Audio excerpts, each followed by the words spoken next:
beautiful people, welcome back to my channel. Thank you so much for tuning in. So I will be doing a video today on sickle cell anemia. So sickle cell anemia is something that affects not only black people, affects Asian people as well, and there's not much research being done into it, mainly because of the type of people it affects. And to be honest, you can't really blame them, because it's like, if it doesn't affect them, then them being the Western people, why should they spend money to actually find cures for it? It's kind of us people who it affects the most that they have to find cures for. I was speaking to my sister actually one of these days, and we were like, yeah, you know, it affects a lot of us people. It affects 12,000 to 15,000 people around the UK, and that's just the UK. I don't even have the figures for worldwide. So imagine how many people it affects in like Africa, in Asia, in the Caribbean. Yet it's such a big amount of people, yet we don't actually know how to cure it. We know what causes it, but we don't know how to cure it. We haven't got research for that. So I thought, let me at least do my little bit and raise some awareness for it. Sickle cell awareness month is actually in September. I'm going to be just informing people as to what sickle cell anemia is and how we can help as a society. So first and foremost, what is it? So sickle cell anemia is an inherent. See, I'm so excited to talk about it that I'm just going around my words. But anyway, sickle cell anemia is an inherited disorder that affects the gene on which red blood cells are made on. So we all have a gene in our body that is makes red blood cells, and that gene in sickle cell anemia individuals, unfortunately, is faulty, producing sickled cells. So these cells are like, usually red blood cells are biconcave, which is basically like, oh god, I actually have something, hold on. Okay, so I'm back. I actually have a counter from the Connect 4 things, but is just close your eyes and imagine this counter. Imagine it being biconcave. So biconcave is basically where, so it's basically, don't look at Connect 4, but it's basically where it goes down and comes back up, and it goes down, back, comes back up. It's all a mechanism to help it transport oxygen around the body efficiently, and so that they can clump together and you can have more red blood cells together. Okay, so like I was saying, yes, so red blood cells have a biconcave shape, which just kind of goes in, goes out. So this enables you, so actual mechanism that helps more of them pack together, so you can have more red blood cells, more oxygen transporting around your body. In red blood cells, there's something called hemoglobin, which is the carrier of oxygen. So the more red blood cells you have, the more hemoglobin. Imagine this being the hemoglobin. So the more of them that can pack inside, oh, you can't see that, the more that you can pack inside and actually have more energy.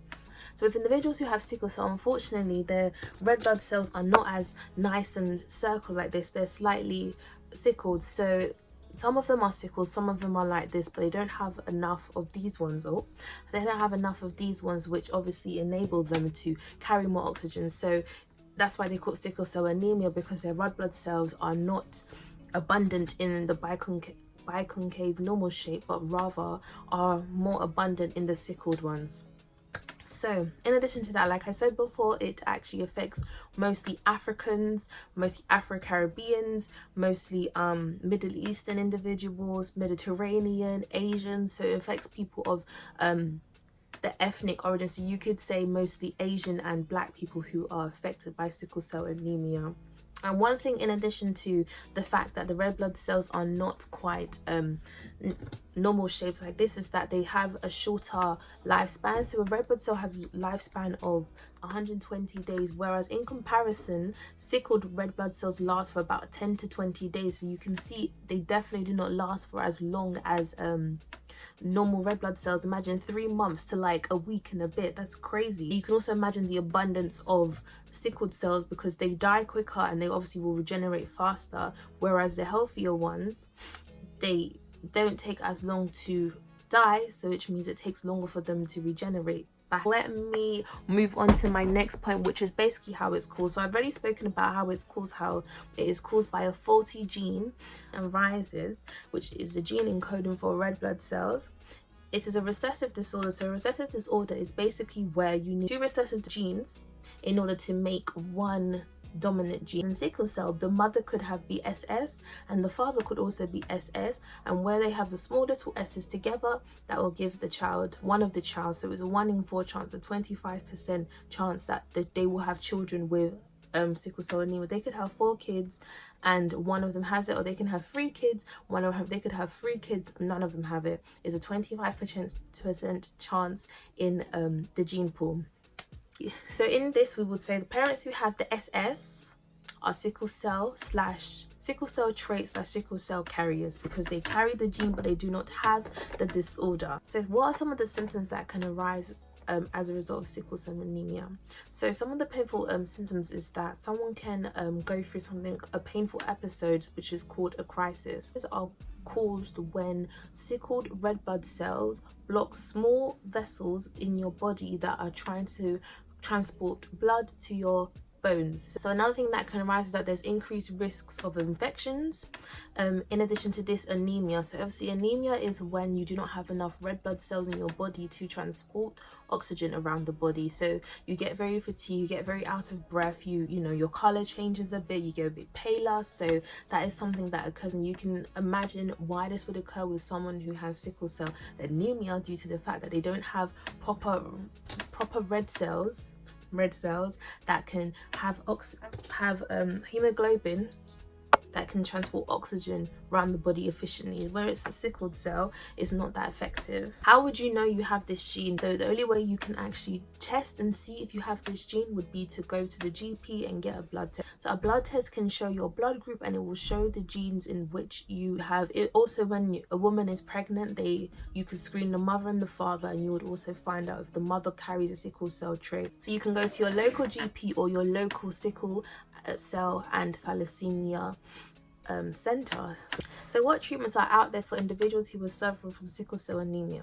So in addition to the crises, they do say that individuals who have sickle cell anemia, they should drink lots of fluids and keep themselves warm.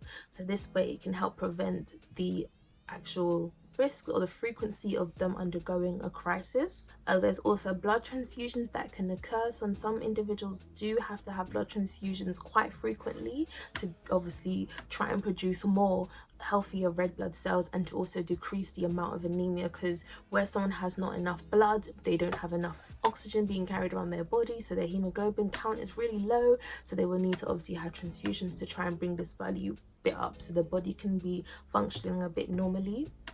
In addition to this, as I said before, a symptom was a risk of infection. So they could give antibiotics or be vaccinated often. This will allow them to somewhat be resistant to certain sicknesses and certain diseases and bacteria and stuff, because you know antibiotics are for bacteria only. So if you have a flu, don't go to the GP for antibiotics. It's not the same. A flu is a virus, influenza. So do not go to the GP as they can have antibiotics. If your GP gives you antibiotics for a flu, change your GPs, because that doctor is trying to kill you. They're trying to make you resistant to antibiotics, so when you actually need it, you cannot use it. Rant over. In addition to that, painkillers. So normal painkillers can be ibuprofen or para. Yes, para. Not paracetamol. Okay, you can say paracetamol, but para is what we call it. Do you have para? Yes, para. You can't really buy this over the counter, because I don't think they sell stem cells or bone marrow over the counter, but they've also said that a treatment could be stem cell transplants or bone marrow. So stem cells are immature cells that have not quite differentiated into what they are. So for example, if you have the kidney is a cell. So once upon a time, the kidney was once just a mass of cells, until it was like, hey, I need to differentiate it to become a kidney, and then these kidney cells, they join together, and there you have it, you have a kidney. So one day, before they became kidneys, they were all stem cells. Stem cells are totally undifferentiated cells, so they have the ability to arise, well, some of them have the ability to arise into anything, but there are stem cells that have the ability to if you are able to manipulate it, they can arise into anything. So in this, I'm guessing that they would be able to arise and make them healthy red blood cells and inject that into the body, and the body will start producing healthy red blood cells. And the same thing for bone marrow. Bone marrow is also immature cells that arise. There are stem cell and red blood cell type transplantations that can hopefully one day be used more frequently and just cure sickle cell, but they don't use it often because of the fact that because it's a foreign type of cell, your body can reject it. Like I said before, there is no cure to it so far. There are only treatments, so treatments that can help treat and help manage the sickness. The idea is that you can extract the faulty gene, well, find it, extract it, and then transplant a healthy gene into it so that your red blood cells will stop producing the sickled ones and then nicely produce the really healthy ones. But that is in an ideal world, in a world where we have all candy floss in the sky and money is actually on trees. They actually grow on trees. That's the ideal world. But this, unfortunately, we don't live in that world. We live in a world where money does not grow in trees and the clouds is not candy floss. We live in the real world where unicorns are not flying around and so.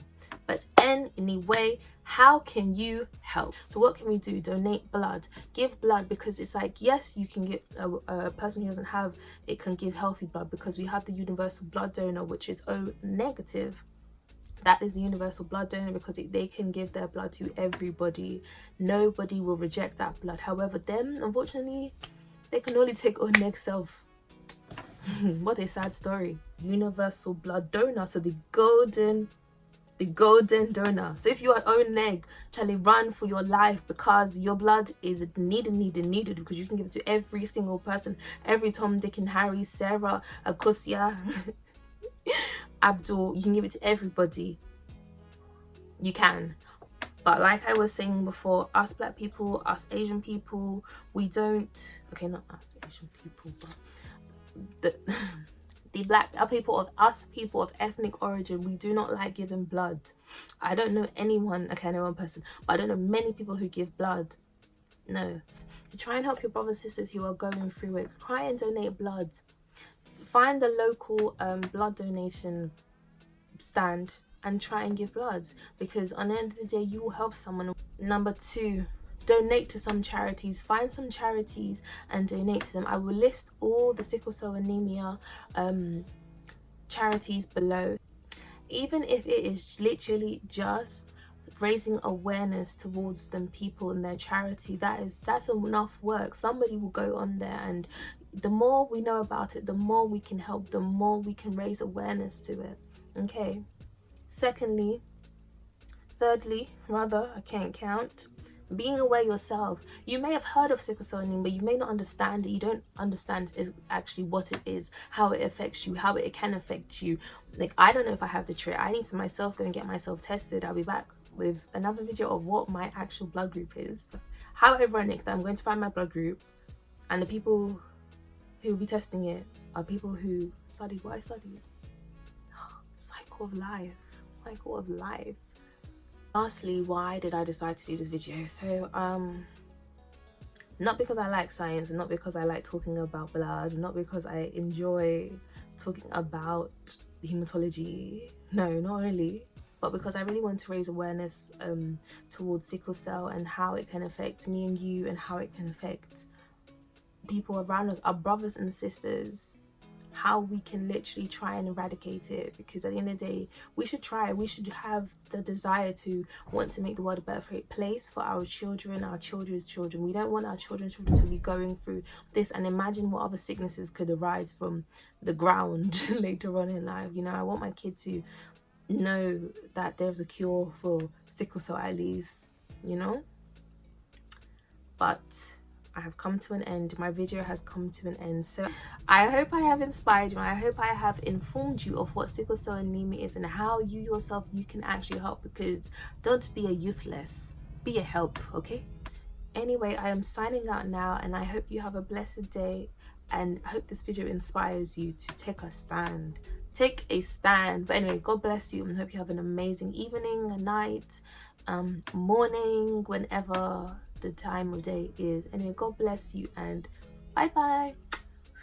Don't forget to like, comment and subscribe, okay? So share with your friends, share with your family members, just raise awareness, keep raising awareness of what sickle cell anemia is, okay?